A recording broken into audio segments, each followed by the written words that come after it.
Hello everyone. We hope you're having an amazing day today. As the weather gets colder in the northern sphere, we need cozier things to keep us warm. Apart from thick clothing and hot drinks, we also need some cozy books, movies, and TV shows to warm up our souls. Now, usually these include some fall-themed content such as Gilmore Girls or Russian classics in general. But let's be honest, nothing is cozier than the book, movie, or TV show that you love the most.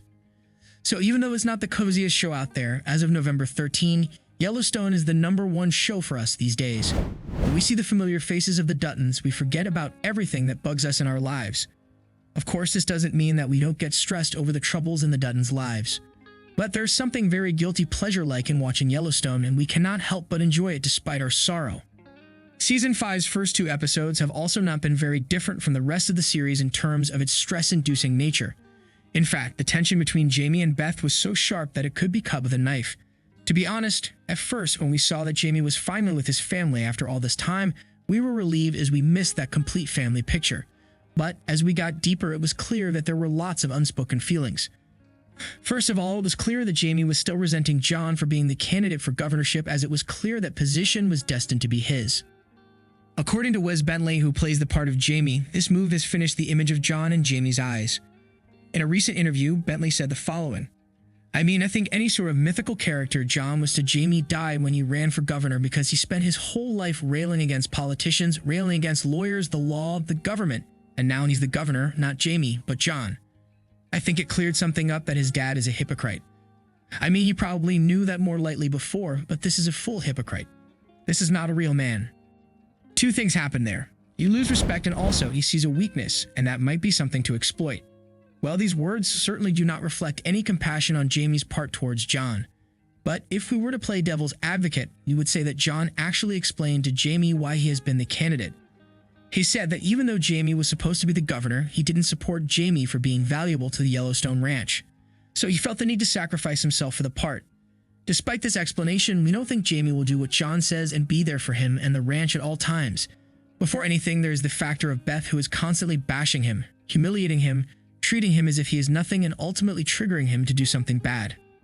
And let's be honest, Jamie is no stranger to doing bad things.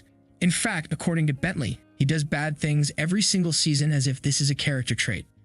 It feels like he does bad things almost every season, he said, referring to Jamie killing his biological father, Garrett. Jamie is, for the first time in his life, fully checkmated. I think he feels cornered and in a cage. He has no plan. For Jamie, that's terrifying. He's always had a plan. He's always had an idea. He's always had an out. He has none of that now. Beth has him locked down, and she knows it, and he knows it. Still, Bentley thinks that this is not enough for Jamie to betray his family. I think what he's doing is he's upset. He's upset, and he's raging inside about what he's had to do, and now how they're treating him again. But I think he's also, like Jamie does, staying loyal and trying to help them through the governorship as he enters it and helps them not mess everything up and try to keep the ranch. In Jamie's world, he's trying to keep the ranch too. He's conflicted, I think. There's a real struggle going on inside of him, and I don't know if he can maintain it for the whole time. Now, we definitely agree with Bentley on Jamie's complicated psychological state and believe that despite his entire rage, he would not betray John. But once we add the market equities factor on top of the factor of Beth, we get ourselves a perfect scenario for Jamie to be seduced to trick the Duttons. It's clear that he will be the target of Market Equities' new executive, who is a very attractive lady and kind of a soulless, unhinged woman just like Beth. So it's unlikely for him to take a stance against all these seductive triggers and still remain loyal to John.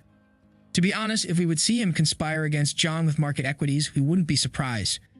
After all, what he's got to lose? Well, it's clear that having your father as the governor brings certain advantages to him. But wouldn't it be more advantageous to be the governor himself? It's worth thinking about, isn't it?